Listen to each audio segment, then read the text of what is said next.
Punjabi actor Daljit Dosanjh की upcoming film सरदार जी 3 जो इस समय बहुत ज्यादा सुर्खियां बटोर रही है। हालांकि इस फिल्म का ट्रेलर आया है और सुर्खियां इसे बटोरनी भी चाहिए, लेकिन वजह इस बार कुछ और भी है। वेल हाय गाइस, मैं हूं जानवी, वेलकम करती हूं आपका चैनल की तरफ से। पहले तो देर ना करते हुए हम ट्रेलर की बात कर लेते हैं। ट्रेलर की शुरुआत वहीं से होती है, जग्गी की दुनिया में हमारी फिर से एंट्री होती है। जग्गी का वही हमें जो है अंदाज देखने को मिलता है, जहां पर वो लेजेंडरी घोस्ट हंटर के अंदाज में हमें दिखाई देते हैं। वही कॉमिक टाइमिंग, वही अंदाज, वही चार्म, वही वन लाइनर। तो जग्गी एक बार फिर से, यानी कि दलजीत दोसांझ एक बार फिर से वही अपने जग्गी किरदार की याद दिला देता है।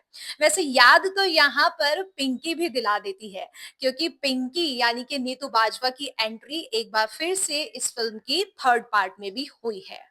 लेकिन अब यहाँ पर जो सबसे ज्यादा लाइमलाइट या फिर विवादों का हिस्सा बनी हुई है, वो है इस फिल्म से जुड़ी हानिया आमिर।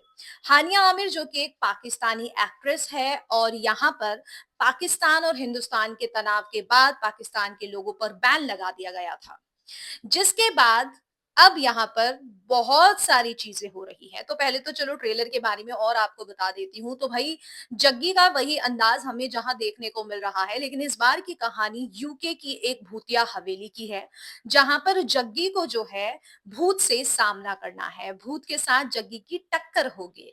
और दूसरी ओर देखें तो जो भूत है, ये भाई साहब किस तरीके से जग्गी को पटकी देगा या फिर जग्गी से पटकी देगा, ये देखने वाली बात होने वाली है।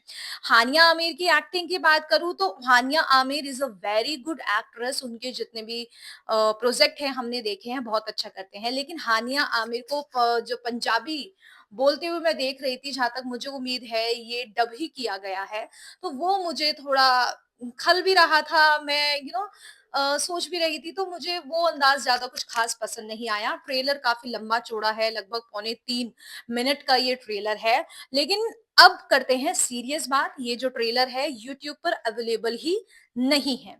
अब इसका रीजन मैं आपको बता चुकी हूँ, क्योंकि भाई पाकिस्तान के एक्टर्स को बैन कर दिया गया है और इस वजह से ये सब हुआ है। और ना ही इस फिल्म को हमारे देश में रिलीज किया जाएगा, बल्कि विदेश में रिलीज किया जाएगा 27 जून को। तो अगर आपने ये ट्रेलर देख लिया है तो कमेंट सेक्शन में जरूर बताइएगा आपको ट्रेलर कैसा लगा। मैं मिलती हूँ अगले अपडेट के साथ।